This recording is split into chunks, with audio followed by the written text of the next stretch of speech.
Hello, ladies and gentlemen. I am Curtis Wylde, elected DNC member and candidate for District 107 right here in Missouri, House District. And I am here with Dr. Peggy Sherwin, and you are running for House District 104. That's correct. So let's talk about that. Tell me a little bit about you. I want to hear, we were talking on the way over here, what is that doctor in front of your name about? What? The doctor that signals my name is from a degree in education. Okay. I received a degree of instructional leadership from Lindenwood University in 2011. Gotcha. Well, right here on Next Gen Dems, we want to hear all about that. And as usual, we are broadcasting live during business hours. We are right here at Rendezvous Cafe and Wine Bar in lovely O'Fallon, Missouri. And that is 217 North Main here in O'Fallon. So let's talk about what led you from getting your degree in education to politics. That seems like kind of a jump for some, but I'm glad that you're not a lawyer. You're right. It was a little stretch. I worked at St. Charles Community College for 13 years, and I always wanted to do something more than what I was doing. And I found this program at Lindenwood, talked to several people there, and went over and talked to some of the professors and decided that, yeah, I think I would like to enter into this venture. Everyone was so the political. Well, it was the education. The political thing came afterwards when I worked at the Salvation Army. And being at the Salvation Army, you saw a lot. You got to learn so much more about what was going on in our city, in the county. And after being there for 4 years, there was several situations that I felt that someone needed to listen to, and they needed to be changed. And the more I talked to people, the more I realized that no one had a solution, and a lot of people didn't realize what was going on. Yeah. And the people that I was servicing, they felt like they didn't have a voice. They didn't know where to go or who to turn to when people turned them away from housing, and when they were evicted, and when families that were working and paying child support were living on the streets. Yeah. That was heartbreaking. It was very heartbreaking. Absolutely. And I listened to their cries and cried with them and sympathized with them. And I thought, somebody has to speak for these people.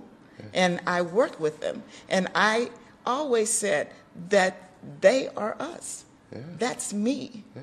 And if I don't take care of me, no one else will. Exactly right. We are all in this together. I think that's what people miss along the way, is that if any portion of our society is struggling and hurting, then the rest of us are. Exactly. It's going to trickle up. Trickle down may fail, right, but trickle up is going to happen every time. Yes. Yes. So tell us more about your transition from education into Salvation Army and your work there. Oh, my work there was more of a ministry, I think. Mm-hmm. I believe in helping people. I came from a family that helped people. I don't think that there were too many years that I lived with my great-grandmother that she didn't have someone living in the house that was transitioning from one city to another city but needed a few weeks to catch up on things. Yeah. Or people coming into the city to work and needed a place to stay while they were performing a certain job.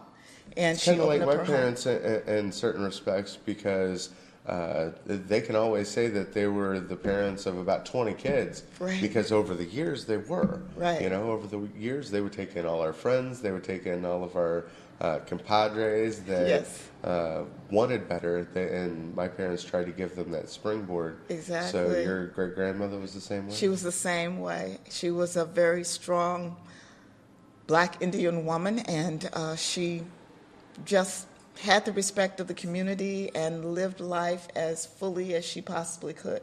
She built her home at the age of 65, the first home from the ground. Wow. She had it built from the ground up at the age of 65. Very cool. So she didn't, mix words. People. And that's probably why she had respect. Yes, she had a lot of didn't respect play. from the community. Absolutely. And that's how it kind of was back then. They didn't play. Yeah, did not they play, Didn't no. They knew exactly what they meant, and they were Right. going to say it. Exactly, exactly. So, and I appreciate that upbringing. I wouldn't change it for anything. Absolutely. Absolutely. I know that my upbringing for a vast majority of my most formidable years was my mom and grandmother. Right. And so I watched strong, powerful, independent women Right. out there that were going to get respect. Absolutely. They were going to earn respect. Absolutely. And you better give them the respect that they Right, earned. right. So from Salvation Army into the political realm, let's get you there. Okay. After being in the Salvation Army for almost 5 years and trying to help my residents find housing, and housing was available, but if you didn't have a certain amount of funds, and a lot of my people were on fixed incomes. Yeah. And I don't know how you can raise a fixed income. Yeah. I don't know how you can gather more money. And a lot of these people couldn't work.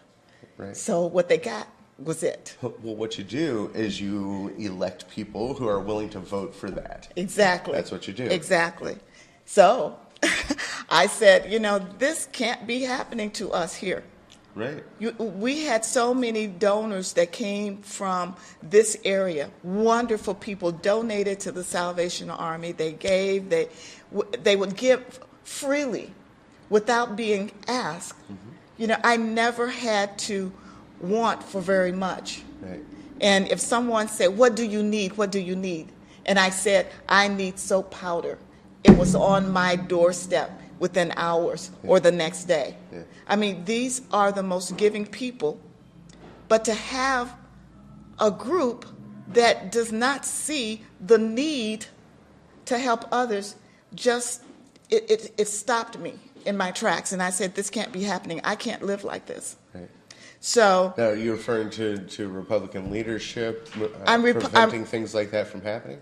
if the Republicans were involved in stopping this and making it so difficult for people to have the basics in life, Maslow, high level of hierarchy, says that everyone needs to have the basics. We need the basics. And these people that I had living in the shelter did not have the basics. Yeah. It was being provided by a small community of people, and when you start getting donations, sometimes you get enough, but then at times you don't. Right. But And the thing is that's a situation that's going to breed crime. exactly. Because you don't have the basics. If you don't have the basic necessities of life, Right. Then you're going to resort to whatever you need to achieve To those achieve it. You will. basic necessities of life. Absolutely. Like people having to go to prison because they robbed a store because they couldn't afford diapers and formula Right.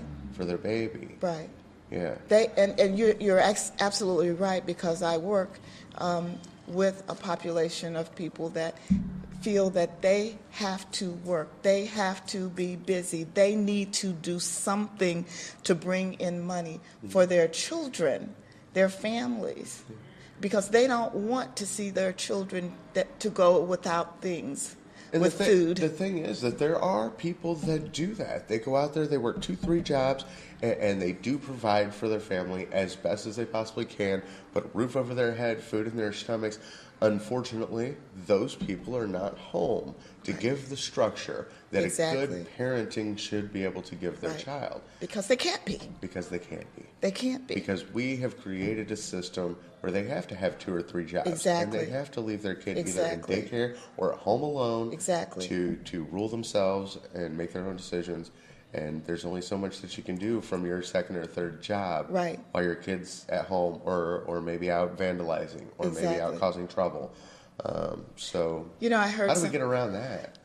I think we just need to get the right people in public office.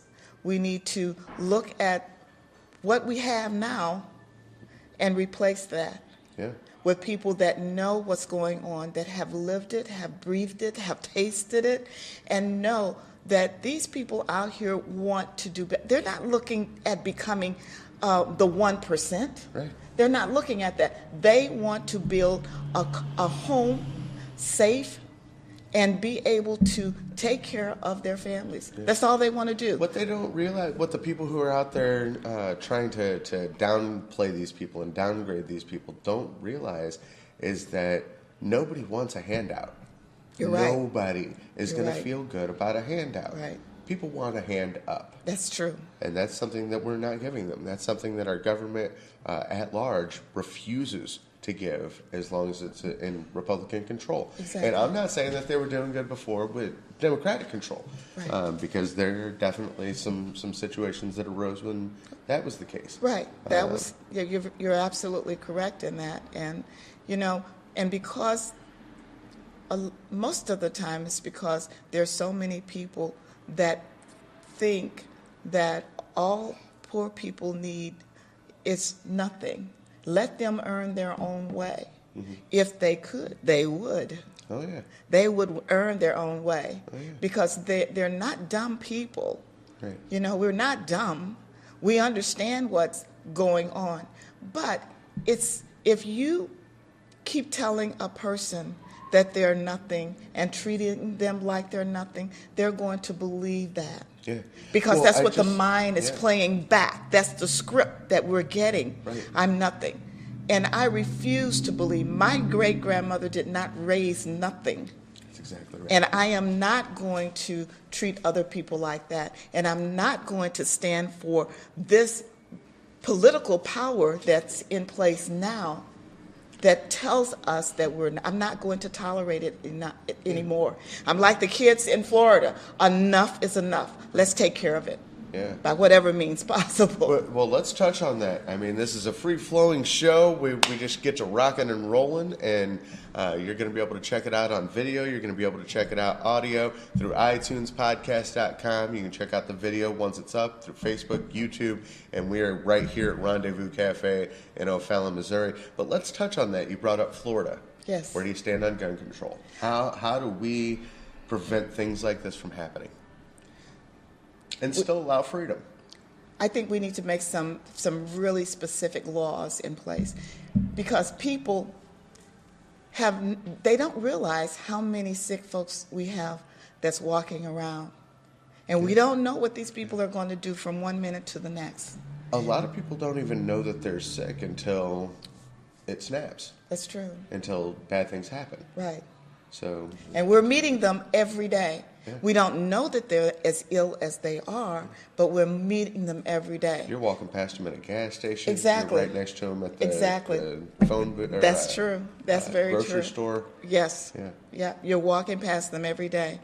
And we don't know where they are, or what they're doing, or how they're thinking until something like this happens. Yeah. And with them, they had little cues that told them, hey, there's something wrong here. Yeah. Someone needs to... And they didn't follow that trail of breadcrumbs, that massive trail of breadcrumbs. People don't like to think of something that is here. I'm not saying that it's natural, but it happens to anyone. It could happen to me or you or anybody else. Mental illness does not discriminate. Exactly right. It doesn't discriminate.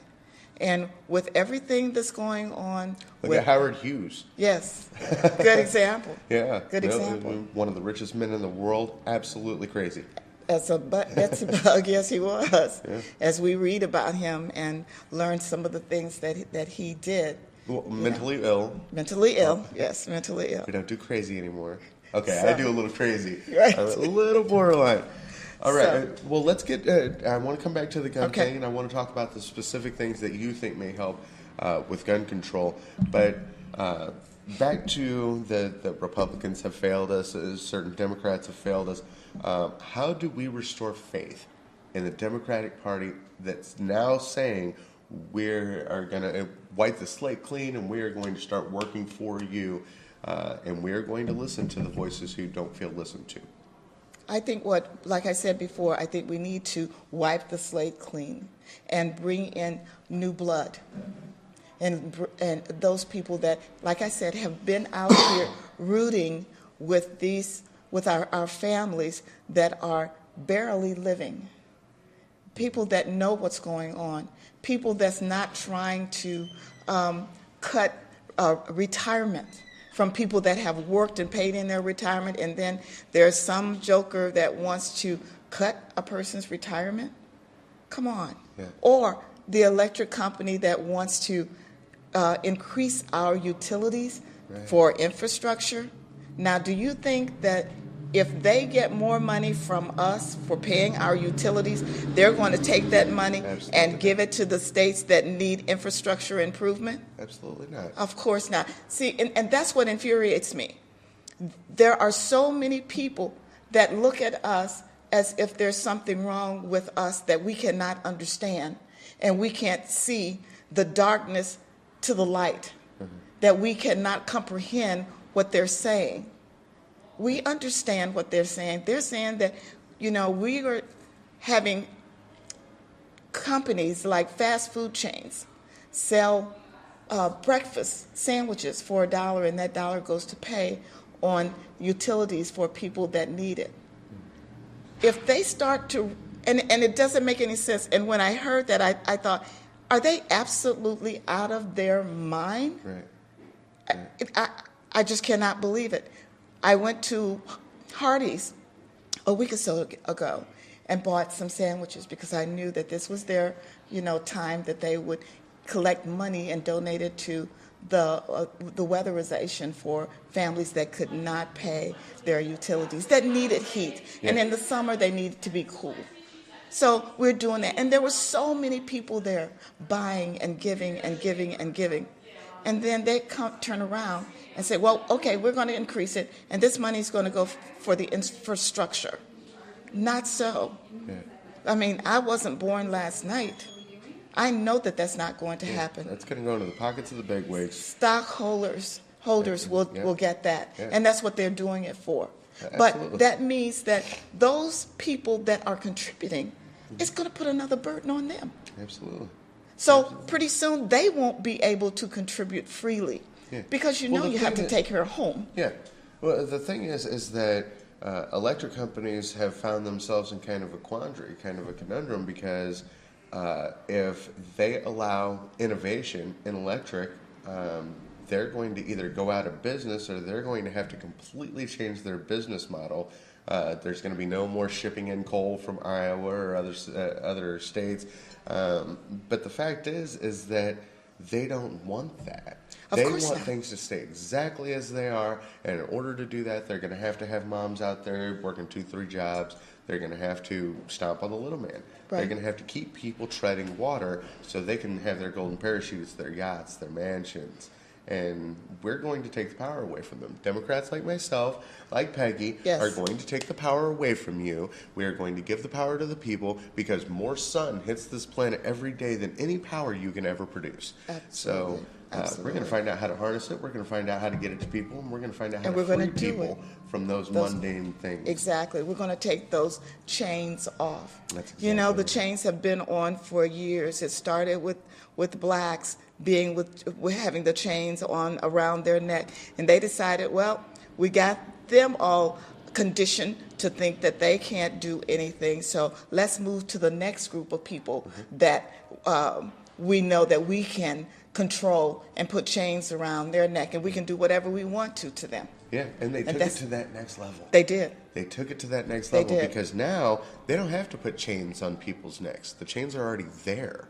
You're going to go to your job, you're going to come home, you're going to stay in your cell, which is your home, and they're going to continue to profit off of your hard work, and you're never really going to make it anywhere if they're not going to bend over, if they're not going to at least let innovation happen. Right, because they talk a good game, and those people that want to believe that they are saying more and that they're going to be benefited by putting these folks in office. But it's a fallacy. It's a fallacy. What they've done is they've brainwashed a group of people to believe everything that they're saying. And sometimes I wish that they would get a crook in their mouths when they're talking this nonsense and not be able to speak. Because then we will know that the truth does not come from their tongue. That's exactly right. It does not come from their tongue. And people need to just think about that. I mean, logically, think about what they're saying.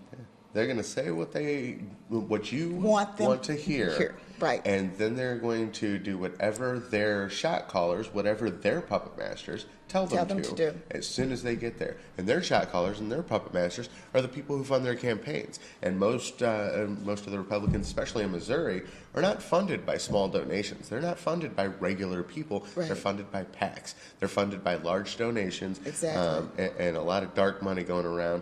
And I don't know about you, but I know with myself, it's all people. There is no PACs. I mean, eventually we're going to probably get some labor and educators are going to get on board. But I don't really consider that PAC money, even if it is. Right.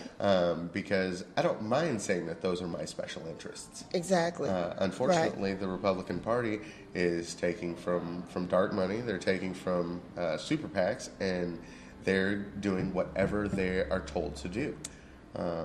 And I think that somebody needs to start fighting for the people. So Peggy Sherwin, you was last election cycle your first in 2016, I was in that election. Brand new, had not been introduced really to the political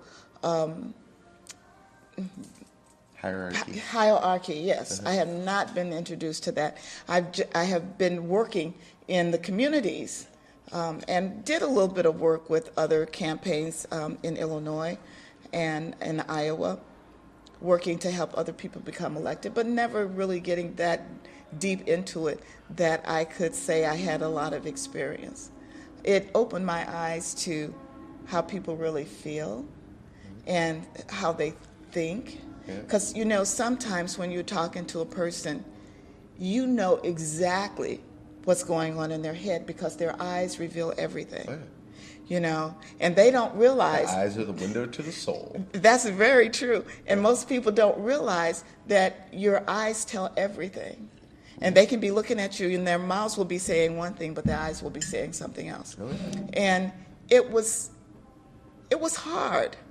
It was hard.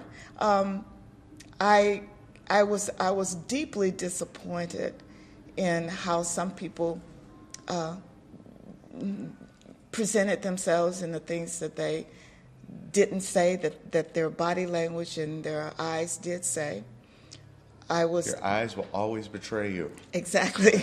So if you don't want someone to know what you're saying, please don't look them in the eye. You have to keep your head down. Part of the reason I wanted to do and the that video. body language tells you as much anyway. Yeah, so that's exactly right. It's part of the reason why I wanted to institute the video with Next Gen Dems is because I want people to look in my eyes. I want people to be able to look at my face and tell that I believe what I'm saying and that I'm straight up. Right. I'm straightforward. Right. I am who I am.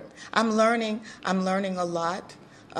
There's still so much out there that I need to learn and work with people on one-on-one and just hear what they have to say. Yeah. I want to understand, and it's not just one party that I'm looking to hear from. I'm looking to hear from both groups of people because once I'm elected, it's not just the Democratic people I'm going to be working for. I'll be a servant of all the people. Well, that's what I tell people. Look, Yes. This is not for state representative. This is not a Democratic or Republican job. No. I'm not applying to be your best Democrat or be your best Republican. Right. I'm applying to be a representative of the people of District 107. Exactly. And you with District 104. 104. So that's the thing, is that I think that somewhere got ignored along the way. Yes. And that we're coming back with a resurgence that says that people deserve people who will represent them and will represent their voices. And I think going door to door for me in 2016 was a real eye-opener because you can hear newscasts all day long and you can listen to radio and you can listen to podcasts. You're not going to get your finger on the pulse of what people want and what people are passionate about, what they care about. You're not going to get that if you're not at their door. That's true. If you are not talking to them face to face, Exactly. eye to eye, Right. you're not going to find out You're not what those going to. people need. And that's what I want to do. I want people to talk to me. I am approachable, and I'm willing to listen to whatever that they have to say regarding any topic. You know, I'm willing to listen. Yeah, Now, let's talk I'm about not going to say that I'm going to do everything, because I'm a human being, you know, and there's going to be some things that I will be able to do and some things I know I won't be able to do, because there are a lot of stoppers out there. Yeah. You know, everybody's going to make mistakes along the way. exactly. And the more I'll be able to do will depend on how many voices I have talking on my behalf and how many hands will be on my shoulders saying, I'm standing with you. Yeah. I have to have people standing with me. That's right. I will do the work. I'm willing to do the work. As much work as they give me to do, I'm willing to do it. But I need to have people with me. Yeah. If I'm going to speak with you, stand up with me. Yeah. There are so many people that are so angry out there because they feel government has failed them. But what they don't realize is that they're going to have to mobilize, and they're going to have to help organize Right. this resistance, this political revolution that says regular people are going to start representing regular people. Exactly. So I think that when people see that, they're really going to start getting behind it. I think they were a little off in 2016 because there was a lot of back and forth and division at the Yes. top of with the primary and with the general. So I think that probably did more to turn people off of politics, but the people who stayed involved got more passionate. Yes. And they're going to be involved, and they're going to start fighting for a better future. And hopefully they'll reach out to myself or Peggy. Absolutely. And be able to be the change Right. that they want to see in this world. But let's talk about your real life. My real life. You're on the board at St. Joachim and Ann, and I am. you got a lot going on Oh, other gosh, than yes. politics. So let's talk about Social justice. I'm on the Social Justice Board. I'm on the board of Missouri Valley Credit Union. I am, oh God, there's so many committees, of course, that you know that we're on and that we have to attend, and we are in training a lot. Yeah. I work at Rankin currently as an adjunct professor. I teach psychology there. And I also work with Concordiance Academy, where I work with newly released individuals from the penal system in helping them to transition back into the community with jobs, and with the understanding that change is inevitable. There has to be change in order to be successful, because if once we've been conditioned one way that was for a specific reason, we have to put that behind us and start to change into people that are going to be working in the community, being part of the community, We have to contributing embrace to- evolution. Absolutely. We have to embrace the next steps that are going to come. And if we don't do that, we're just going to be treading water. We're going to stay exactly where we're at. Exactly. And that's what they want. They want you to stay exactly where you're at and just keep this train going. Because the people at the top, I guarantee, do not want things to change. Right. And the people at the bottom need things to They change. need things to change. And I encourage everyone to step out of your box. Don't be afraid to put your arms and your legs and your feet outside of that box and start to look at what's around us. And don't be afraid to talk about it. Don't be afraid to embrace the goodness of it, because there is a lot to learn and it's a lot of good stuff out there. But the more we pull away from it and live in this box, the less information we get, because we build our own cocoons about what we know. And sometimes what we know is not enough to fill my cup. But if we step outside of that, we will learn so much more about people, how people live, how people want things just like everybody else. They want their children to succeed. I don't know of a person that's living that have children that does not want them to go to college and get a college education. But if we continue to let these people run our country, our kids will not be able to get a college education. And if they do, they're going to be burdened down with the most horrific. Well, in the 50s, people used to be able to get a college education. They used to go on and get a good paying job. They used to be able to pay for a home. By the time they were, 25, 30, paid off. And that's simply not happening anymore. And they want to fool you to believe that it's just because you're not working hard enough. It's just because there's not enough people out there pulling themselves up by the bootstraps. And there's so many people that are suckling on the teat of the government. And we have to change that mindset. We do. We have to show and demonstrate that it got this way for a reason. For a reason. Like I said, my great-grandmother at 65 built a home. Yeah. And that was back in the, I think that was back in the 60s, 70s. Yeah. I mean, come on. That's right. That was a lot. Well, back then we had strong unions, and a lot of people had strong wages because of that. We had good benefits because the unions had good benefits, and it all trickled to the rest of society.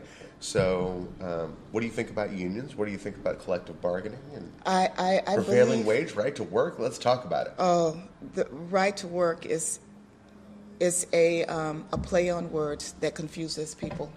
They forgot to put for less at the end of it. Right. Right to work for less. For less. That's very true. And what I think what a lot of people don't realize is that before the unions were actually started, there were more deaths in factories than any place else. Because if your husband, your spouse, your brother, or whomever went off to work, they may not come home. They had to work in conditions that were deplorable. You said husband, spouse, brother. It could also be your son or your daughter. Your son or your daughter, yes. That's the thing back then, is that if we go back to the time when some of these Republicans would say America was great, children were also working in factories. Yes. And so we really need to think about the time that they're trying to take us back to. That's the true. time they're trying and we're to almost revert Yes. America to. We're exactly there. right. We're almost there. How many just a few people in a steps family that's working and living in the same household That's exactly in right. order to make it? That's exactly right. And people don't talk about that. How many families do you have living in your household that are working that's contributing to this household?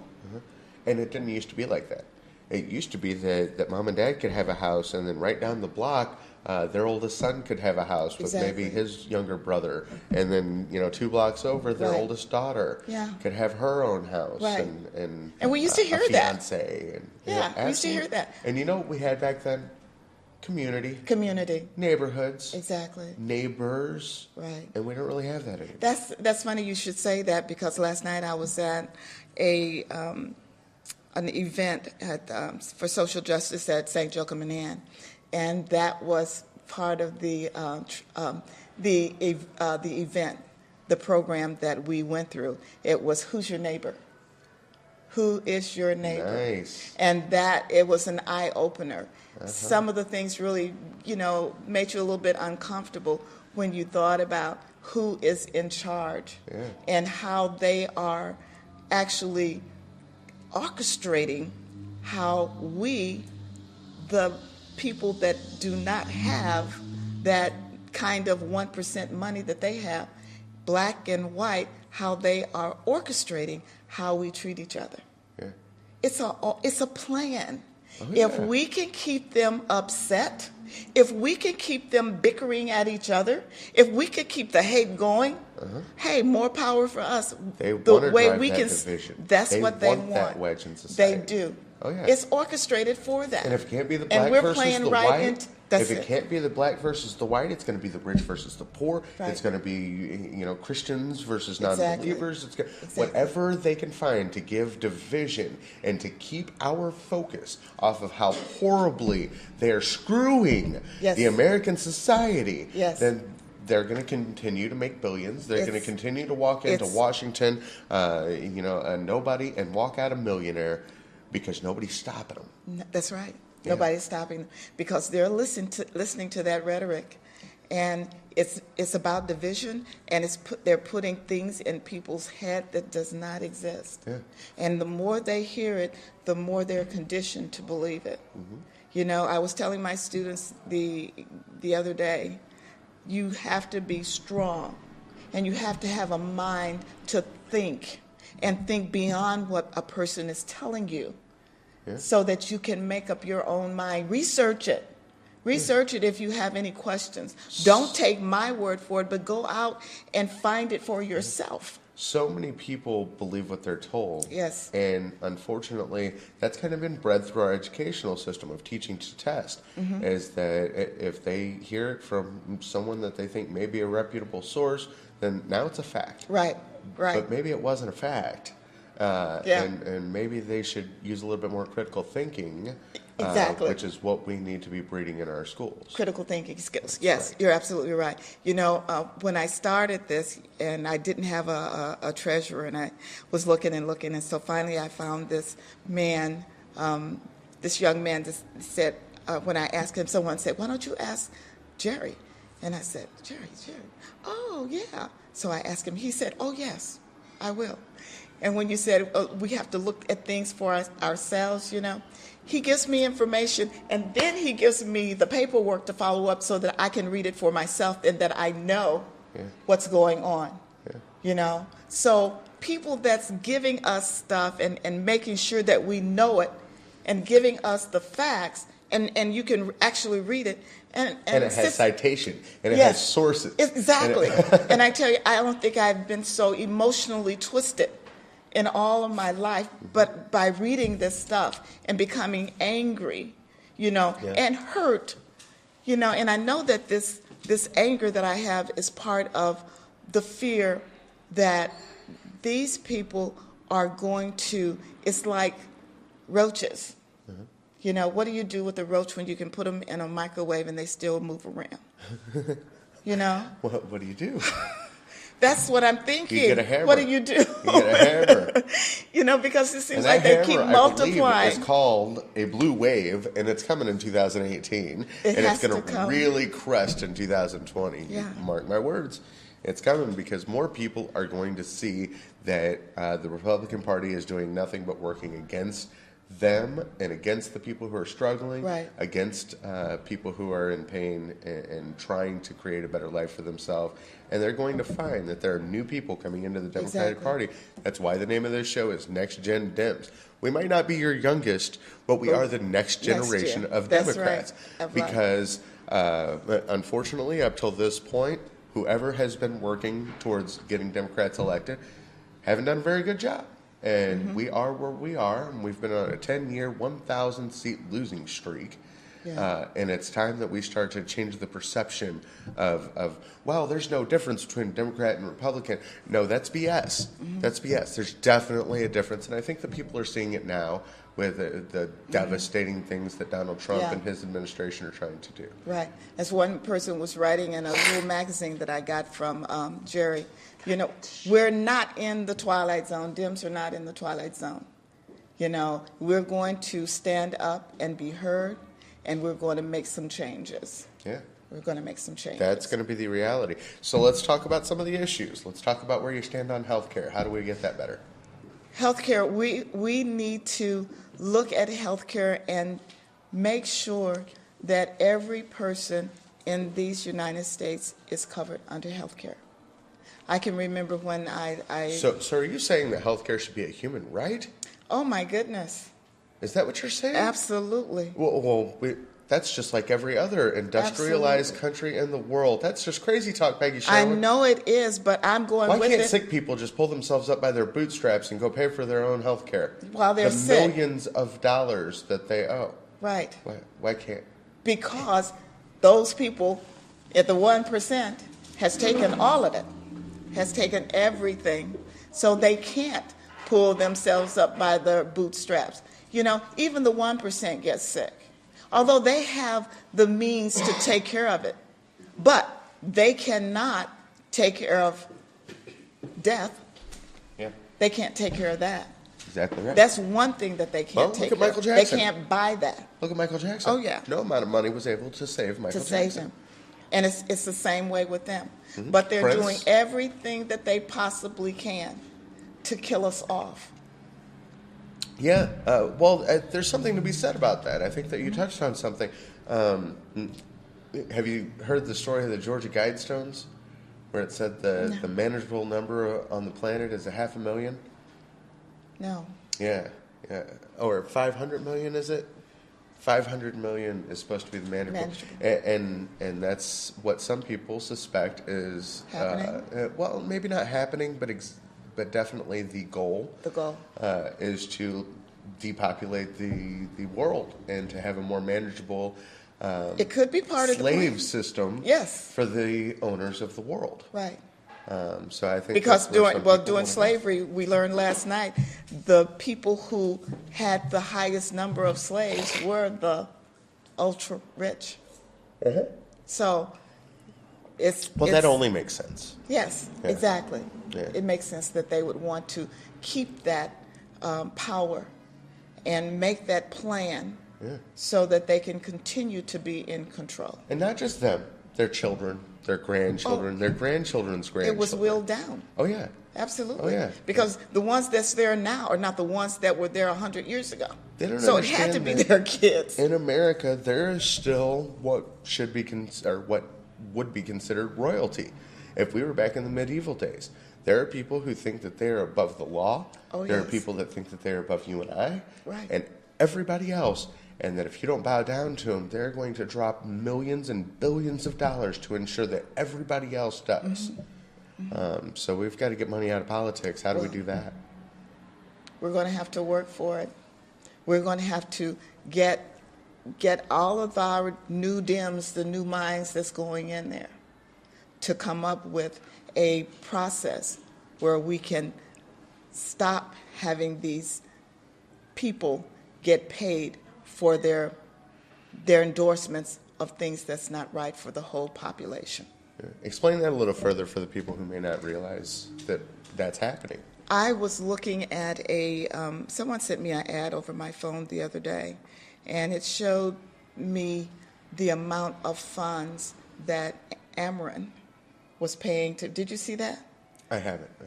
I'm aware, but I didn't see that particular meme. That the amount of money that Ameren paid to different people that are in political office right now. Including my opponent, Nick Schroer. The highest person, the amount of money that was given was to Greiten. Yeah. And I was appalled. Yeah. Every time I think of Ameren, I get sick to my stomach. And you know the thing that's not going to happen under Greiten's? Ameren's not going to be lessened in any way, No. shape, or form. Solar is not going to happen. Wind and tidal. Do you realize all these rivers we have in Missouri could have some sort of a tidal electricity situation Sure. and be forming their own electricity? Energy. Yeah, it would be forming their own energy. Solar roadways, if we just made 70 from Illinois to Kansas, a solar roadway, we would never need for any electricity ever for the rest of history. And not in Missouri. only that, it would create jobs. It would create so many jobs. It would create jobs, and people would be working and happy because they're able to contribute. Yeah, and that's all they want to do is working contribute. towards a situation where Exactly. Missouri is going to have so much more money than the surrounding states, and we're going to eventually become, if we do it properly, we are going to eventually become energy exporters to where we will be making money off of free energy once we make the transition. Yes. So exactly. We really need to concentrate on that. Dr. Peggy Sherwin, I got to ask you, where do you stand on legalization, cannabis, marijuana, the CBD?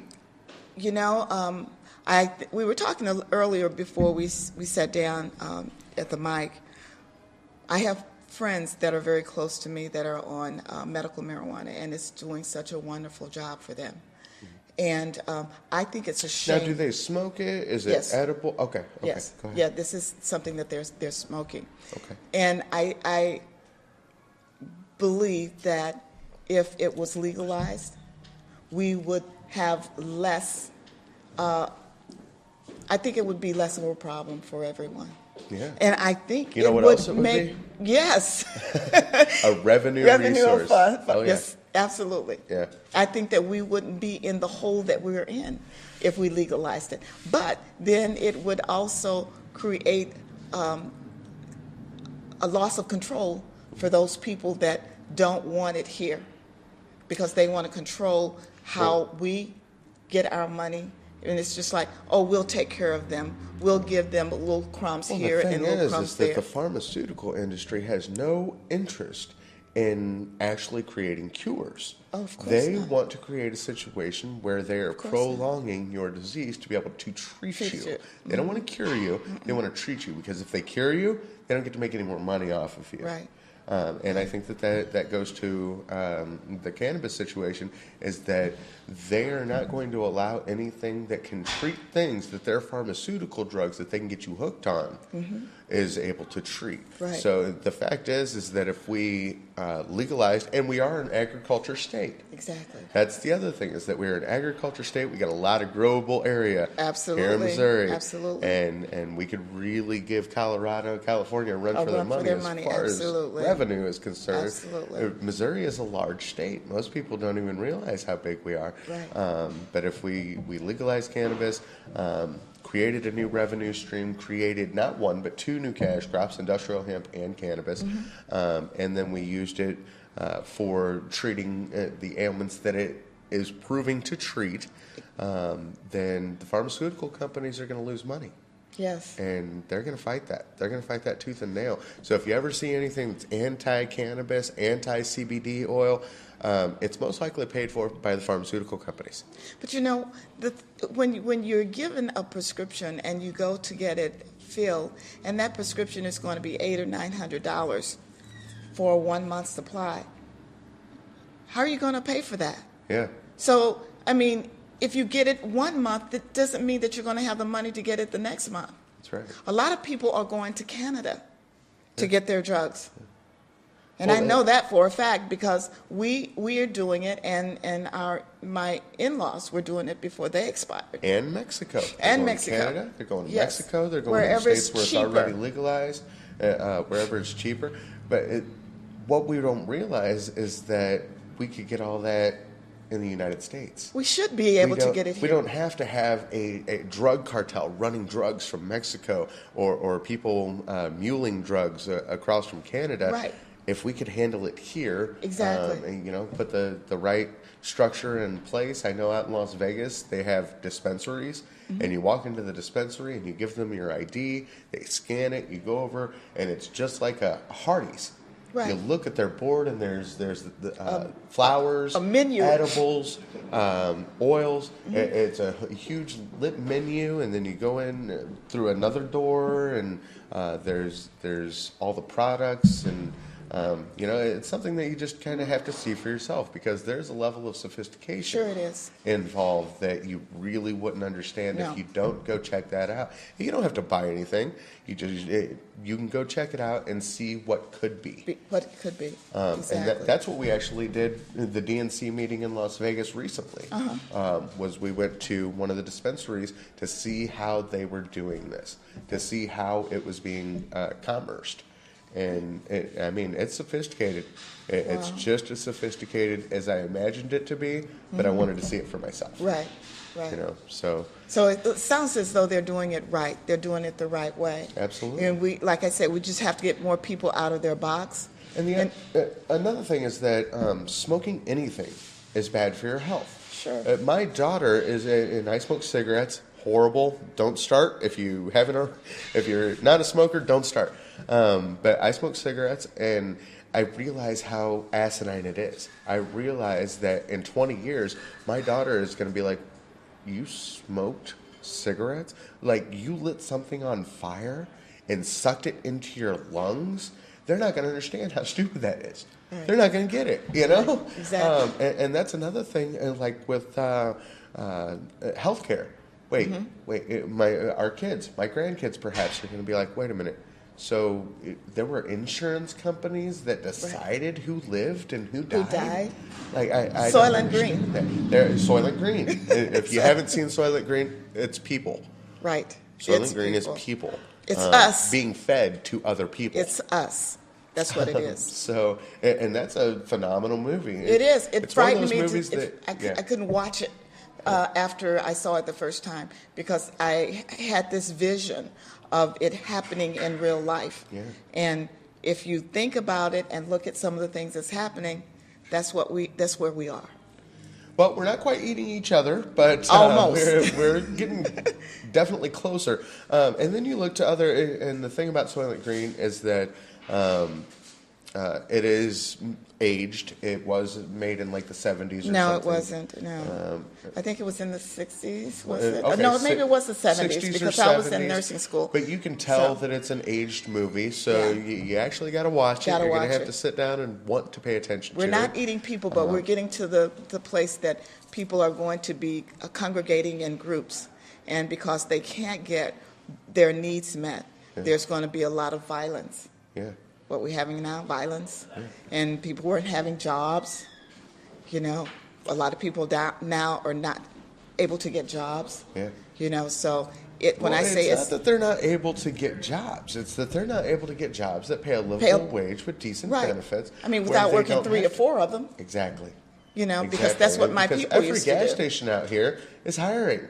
They're hiring for $7.25 an hour. Most of them. $7.25 an hour is not going to pay your rent, feed your kid, buy your groceries, pay your gas and electric.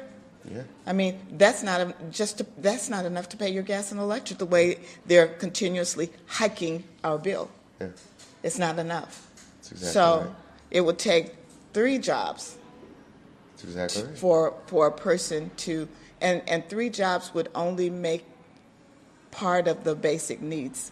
But that's their goal. It's the plan. The people who are in control, that's plan. their goal. Mm-hmm. They want a docile workforce that isn't critically thinking and doesn't want to question their power structure. That way they can stay in power unwaveringly, unquestioningly.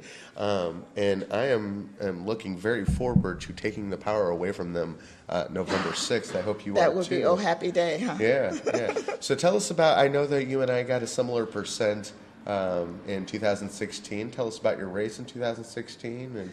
The race in 2016, like I said, it was very energy taxing. It was mentally taxing. I enjoyed my walks through the neighborhood that I've never been in before, and seeing seeing people, meeting some not wanting to meet me, but they appeared to be gracious, and considerate. I only had 2 incidents. One person ran out of the house and grabbed my literature and gave it back, and the other person just absolutely refused it.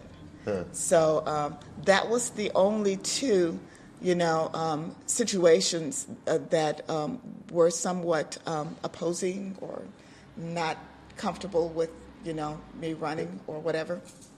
But for the most part, it was eye-opening. It really was eye-opening to see and hear some of the things that people had to say about what was going on in the communities and what they wanted. And that's what I want to hear now. I want to hear what people want to see happening within the next 5 to 10 years. Yeah. I need to hear that. I need to know where you're standing. I know where my feelings are. What percentage did you get? I had 38, I think, percent. Okay. I got 36. Mm-hmm. So we were all, I think almost every Democrat in St. Charles County were within 1 or 2 points of each other. Absolutely. And we all worked really hard. We were all kind of a coalition of candidates. Yes. And we worked hard together. We worked hard separately. And I think one of the things that people saw from 2016 was that people might not be quite ready yet, but they're getting there. They're getting ready for a vast change. I think in 2016 there was a whole lot of people that didn't vote. because they didn't feel that they had a candidate worthy of their vote. And what was it, 46 to 48% of people did not vote, stayed home, and didn't participate in our democracy. But I think that that's going to change.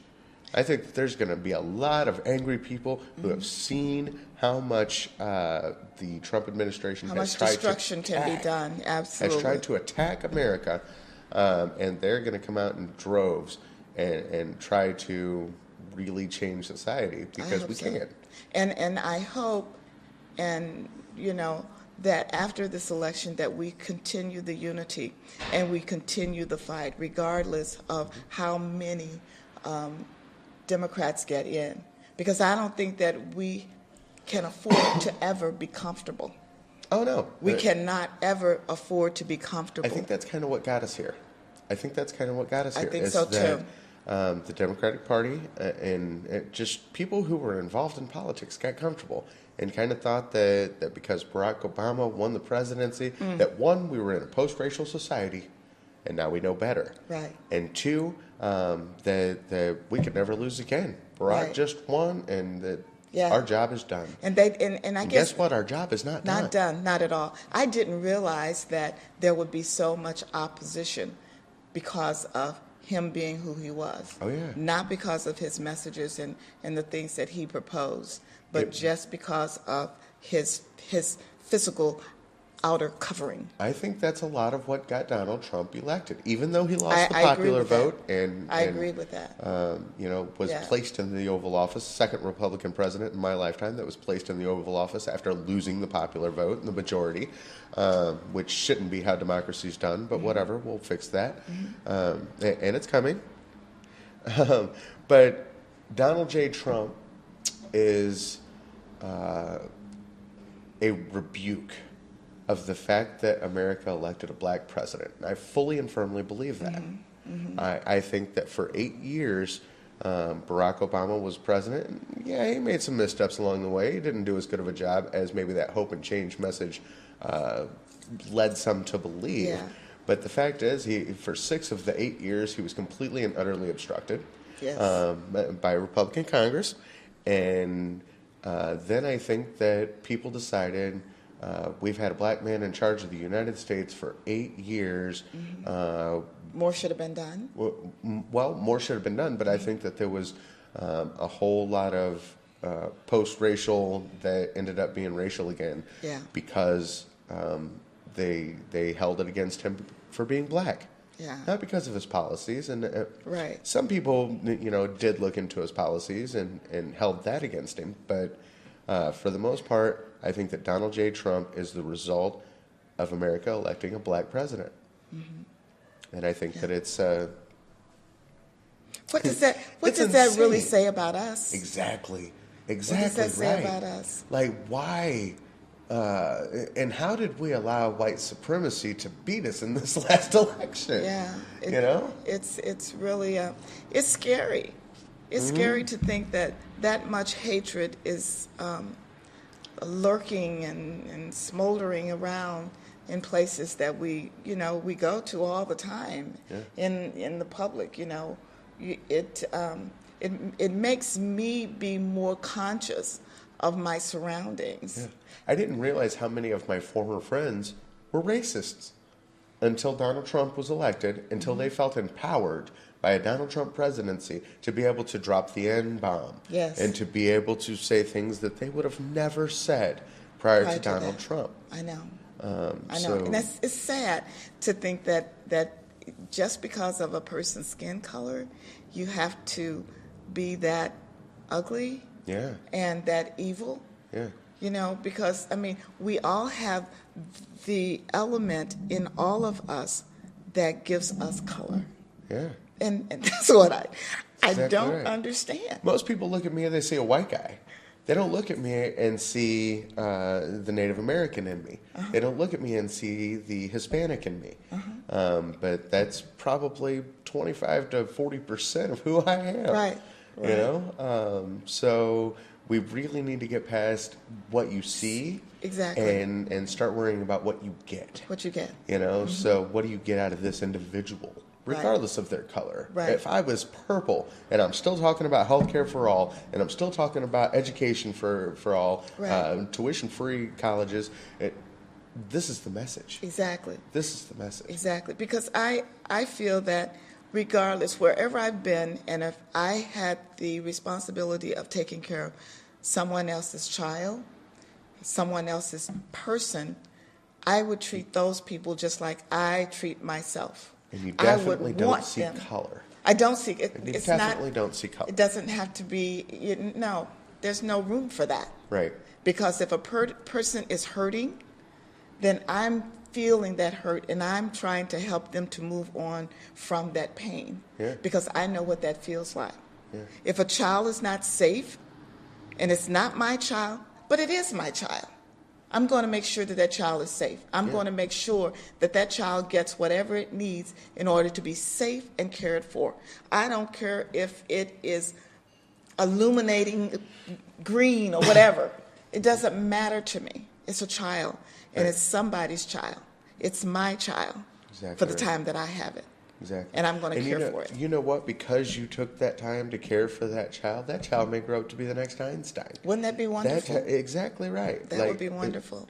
There are things that we can do that can help cultivate a next generation that can do so much better than we've been able to do. Absolutely. But we have to work for that. Absolutely. And we have to get people in there that are going to pass laws and legislature that will achieve that end. Exactly. I tell my students all the time, don't just settle for what you're doing, because you've got a great mind, and that mind is being cultivated, and always be open to change. Yeah. Always be open to change. And there's nothing wrong with change. Change is wonderful. It's wonderful. Yeah. If we don't have change, we're just stuck where we're at. In a And box. I absolutely refuse. Step outside the box. Yeah. Well, me and Chrissy have a saying that there is no box. A lot of people say step outside the box or think outside the box. And as far as I'm concerned, there is no box. That's good. Because the That's box good. is whatever we create. That's it. And my box may have 20 sides. I don't have a box either, because I'm willing to stretch as far as I can go. I don't have any walls that prohibit me from reaching for wherever and whatever I want. I have no chains on me. No chains on me, not whatsoever. Not on my mind, or on my mouth, or anything. That's exactly right. That's exactly right. And we need more people like that. Healthcare for all, where do you stand on some other issues? What are some things that are really important to you that you want to ensure? I want to make sure that we bury right to work. Oh, yeah. Because right to work has given all of us the ability to. I worked in union houses a lot during my growing up years. My grandfather worked in a union house. Both grandfathers worked in a union house. A union house supported the youth employment program that I was the director of years ago. So I know what they're about. A. Philip Randolph started the first sleeping car porters union. And it was a struggle for him.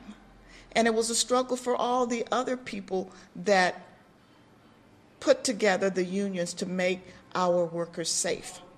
And when we let them down, it's not about us. We're letting these people down that suffered and died to get these unions in place. Yeah. People don't understand how much blood was spilled. Oh, it was so for much. Unions and I think in the peak of unions, we got up to about 30%. We're at about 8% nationally right now. Right. And that's firmly and completely because of union busting. Right.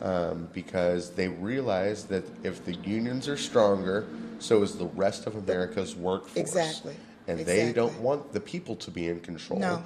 They want the people up in the big office to be in control. Exactly. And that's not the guy that needs to be in control. No. The people on the ground, they need to call their shots. Exactly. They need to have safety in place. They need to have benefits in place. They need to have a certain amount of time off. They need to have maternity leave, paternity leave. Absolutely. And we need to fight for that. We need to fight for that. It's their right, because they're doing the grunt work and that we are not doing, but they make it so that we can live how we would like to live. They make it so. That's exactly. And everybody needs to realize that. And whoever coined this phrase, right to work, should be absolutely ashamed. Because it's right to work for less. There's no other way There's around no other way around They it. want to cut your wages. They want to cut your benefits. They want to cut everything Your jobs. that people have fought and died to earn over the Exactly. history of unionism. And we're going to be there to fight for that. We're Exactly. going to be there to fight against people Exactly. who are trying to push through right to work, because in every state it's been enacted, it's failed. And they're trying to do that in Missouri. Yes. Look no further than Kansas. Look no further than Kansas, because they did away with all that, and before you know it, Kansas is in debt. They're hurting in every way possible, and I don't want to see Missouri destroyed like that. Right. And So- you can see people suffering. That's the sad thing. Yeah. When the unions go and jobs go, you can see people actually hurting. Yeah. You can't, and it's not just people; it's the communities. It is a It's community. the communities. Look, Harley is a Davidson community. just shut down their plant in Kansas City, and I believe around $800 are going out to Pennsylvania, which is great for Pennsylvania. Not so good for Missouri. Right. Not so good for Missouri workers. And now, what are those people going to do? They're going to have to go to a gas station, or they're going to have to go to a fast restaurant, food restaurant. or fast food, or Walmart. Right. Which is one of the big ones that they want to do away with the good paying jobs so they can have everybody working in Walmart for chump change, no benefits, no collective bargaining available, because Walmart calls the shots. Right. Walmart's the big guy sitting in Exactly. the office, and the people are the ones who need to call the shots. I think that we're going to see people drawing off of the power of our students, because the kids in Florida and a lot of the students across the United States are going to take the power away from the shot callers, and they're going to walk out. They're going to make a statement that maybe adults can't make right now, but when adults see that students are taking the power in their own hands, that's collective bargaining. It is. That Absolutely. is collective bargaining. It We is. are going to And stand together, and we are going to walk I out of stand our with school them until wholeheartedly. absolutely. Yes. They're going to walk out of their school until we have sensible gun laws, gun regulation, and nobody wants to take your guns. There's two Democrats sitting here, and I'm telling you right now, nobody wants to take your guns. Don't want your We want guns. to ensure that mentally ill people do not have access to weapons of mass murder. Right. It's that simple. It is simple. And if you read the Second Amendment, it says well-regulated militia. It doesn't say every person. It says that we have the right to keep and bear arms for a well-regulated militia. Where's the regulations? Right. Where's the regulations when mentally ill people can walk into a store and 30 minutes later come walking out with a firearm and thousands of rounds of ammunition that can fire 45 rounds a second, or 45 rounds a minute, and is meant only and completely to kill people. To kill people. If it was meant to kill a deer, it would be more high powered, most likely, but it would also have a good scope on it. Yeah, you can look at a gun, maybe the same caliber as an AR-15, and you can tell that gun is created to kill deer. Right. An AR-15 looks like it was created to kill humans. Right. And it's not just about aesthetics. It's about the fact that that's what people click with their mind. You look at any video game. Right. You look at any movie. You look at anything that has a wartime type of situation, you're going to see an AR-15-like firearm. Right. So that's what we've been bred to believe. Is that weapon is for killing people. That weapon is for military sieges. Right. This other weapon, it's for killing deer. You know, and people don't understand how powerful that type of messaging is. Yeah, it's what do really we do? sad. It's really sad.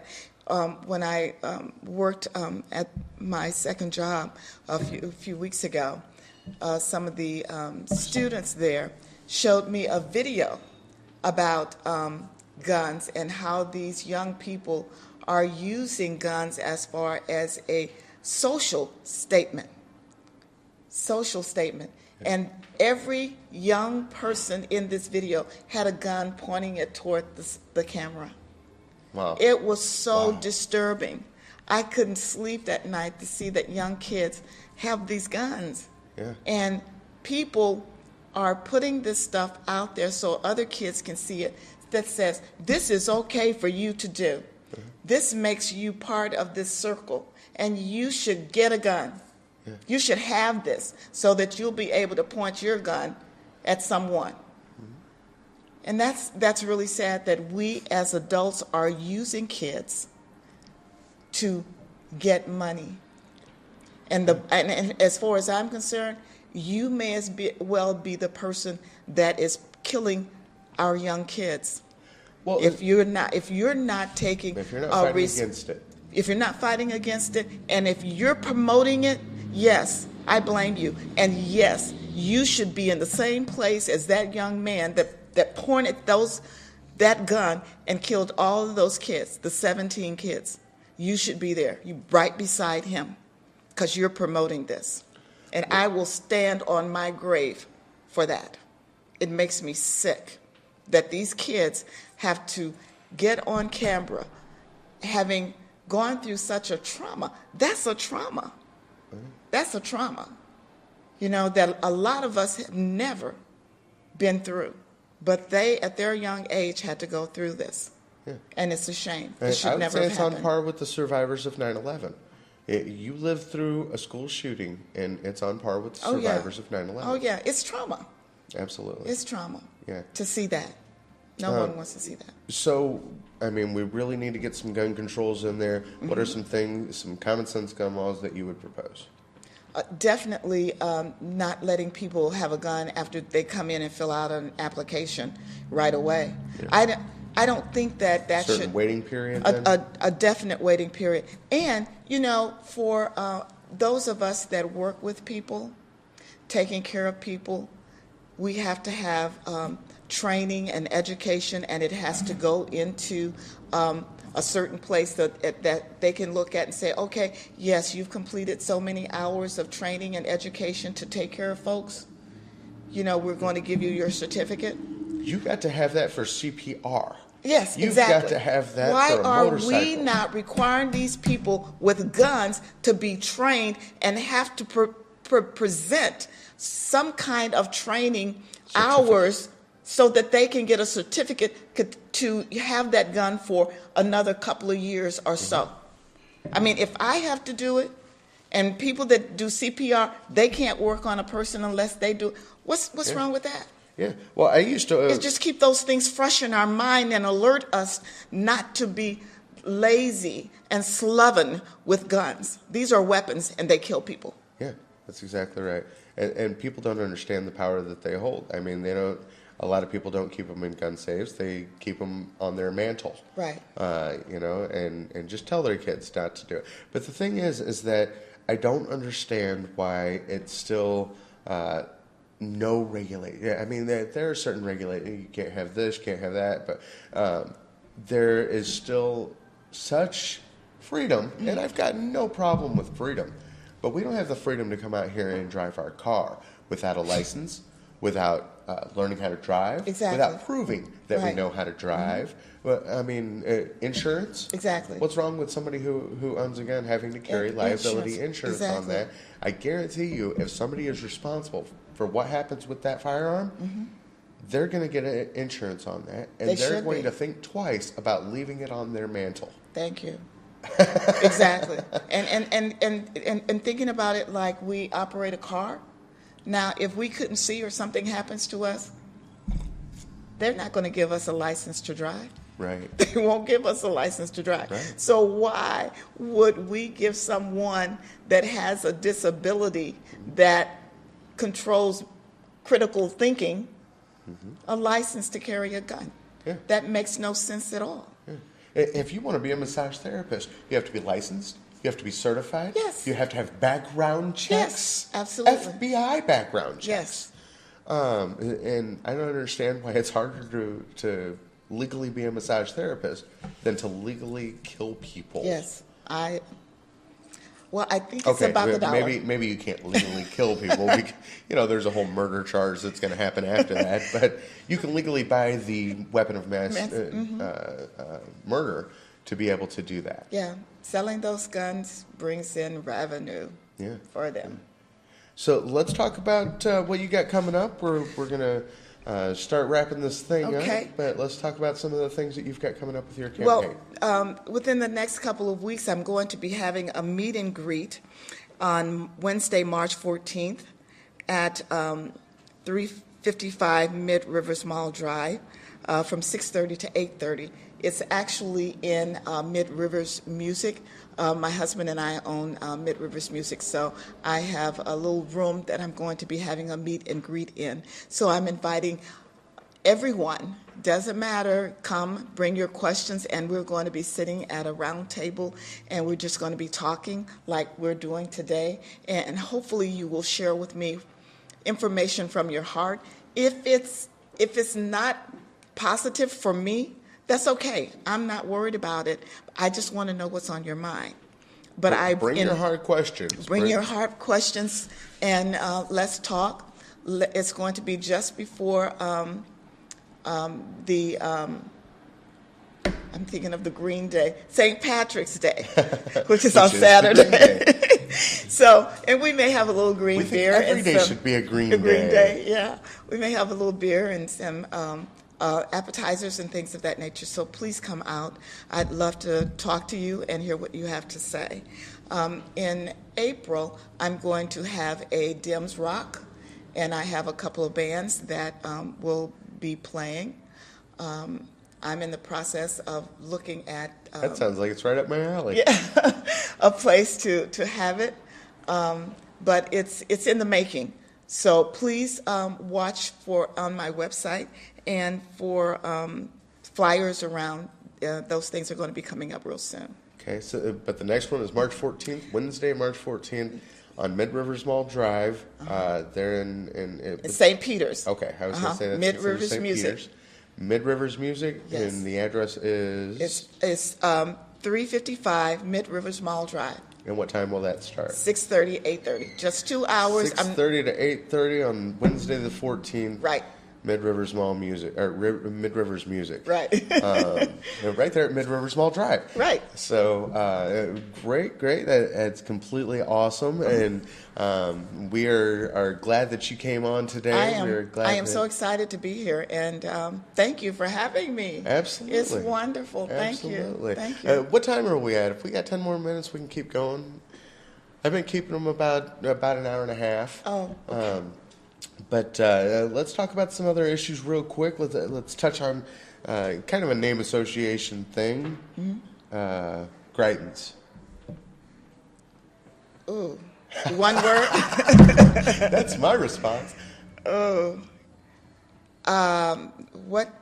One word to describe him, or just how the feeling, or Just whatever. Whatever comes to mind. Unaware. Agreed. Unaware. Absolutely unaware and in a position that he never should have been in. Absolutely. Just So, totally unaware. Who's your opponent? I believe my opponent is going to be a young man by the name of Ryan Conway. I don't know him, and I've never met him. Like Phil Cristofanelli, that they moved into the district strictly to run? No. An imported candidate? No. His mother is in the seat now. She is the state rep in District 104. So they're trying to form a little dynasty in there. Well, Which is a lot like Nick Schroer and Robert Cornejo did in my area. Robert Cornejo is over in 64, Okay. Mark Rauberg's old, where he ran in 2016. And he's actually the brother-in-law of my opponent, Nick Schroer. Oh. So they got a little dynasty going here that a lot of people may not know, but you do now if you're listening to Next Gen Dems. So, Trump. I think pitiful. Yeah. What's one Sad. of the worst things that you think he's done? I know there's so much, but one of the things that has just really been appalling to you. I think that one of the I can't say it's one of the most things. I think that just his ability not to understand the magnitude of that position that he's in. Absolutely. I think that is the saddest thing. Yeah. And it's like Greitens times 100. yes, He never should have been there. He doesn't understand that, all the people that live in this United States is part of the people that he serves, not that 1%. Well, it's not just the 1%, it's the 1% plus white people. Well, that's basically who the 1% is. Well, I rich wouldn't go white that people. because there are a lot of poor white people. I'm one of them. I know. Well, I'm one of the poor black people, so hey. Yeah. So let's hit another real quick thing. Paint me a picture of the future. Picture of the future. My vision of the future would be somewhat like it was as far as jobs concerned, people going to work, being able to buy things that they need and some of the things that they want. See stores that are bustling with people going in, buying things. See kids being able to do their thing, and doing it without fear. I want to see communities again. Oh, yes, definitely communities. I don't mean to cut you off, and given that I asked the question, but one of the things I noticed in 2016 was that people aren't very neighborly anymore. And the reason that I know that is because I could go to one house, and this happened a lot right here in District 107. I could go to a house, and they would say, "Oh, wow, I'm glad there's a Democrat running. I'm the only Democrat on my block." And then I would go to their next door neighbor, and they'd say, "Oh, wow, I'm glad there's a Democrat running. I'm the only Democrat on my block." I've heard that too. That's true. I've heard that too. Talk to your neighbors, folks. Yes. Talk to your neighbors. Rebuild your neighborhoods. Rebuild your communities. And when that happens, that is collective bargaining. You are creating your own union within your communities that everybody is paying man hours into and woman hours into. Come out of the house. Come out of the house. Stand on the lawn. Meet your neighbors. Talk to people. Arrange things for your neighborhood. Right. And just learn the people around you. So continue on with. You want people to have good jobs. You want people to be in a better position than they are now. Yes. Tell us a little bit more. And I want to see businesses come back. I'm looking at a lot of empty spaces at the mall, even. Me too. And it's sad. Yeah. Chesterfield is just about to close its doors. Wow. It's. But Amazon's doing really well. Yeah. Well, yeah. I mean, there's so many empty spaces out at Chesterfield. It's not funny at all. It's sad to go through and see the empty spaces. I think that's part of the evolution of commerce. I think that a lot of the things that people are going to be able to offer are services, because a lot of the goods are going to be coming from drones that are brought to you from your Amazon order. And the commerce of the future is going to be so much different than it is now. So we need to start worrying about how do we care for people when this inevitable future happens. Well, I'm not opposed to the advancement of commerce or technology or any of those things. But I still believe that if we remove ourselves from our communities and stay locked into our homes, we're just one unit. Yeah. Everyone becomes one unit. We lose the ability to understand other people, other cultures. We lose the ability to have empathy. Empathy, because there's no means of that. There's no means of understanding other people because you're not communicating. You're not communicating exactly, and that's really a sad thing. I don't want to see that. Right. I really and truly don't want to see that. Even the nastiest person to me would be a welcome rather than to have no one. Yeah. No one say anything to me. Absolutely. So. Well, Dr. Peggy Sherwin, thank you so much for coming on to Next Gen Dems. Of course, we are right here at Rendezvous Cafe, and you can check us out when this is up on Facebook and YouTube. You can also check out the audio at podcast.com and on iTunes.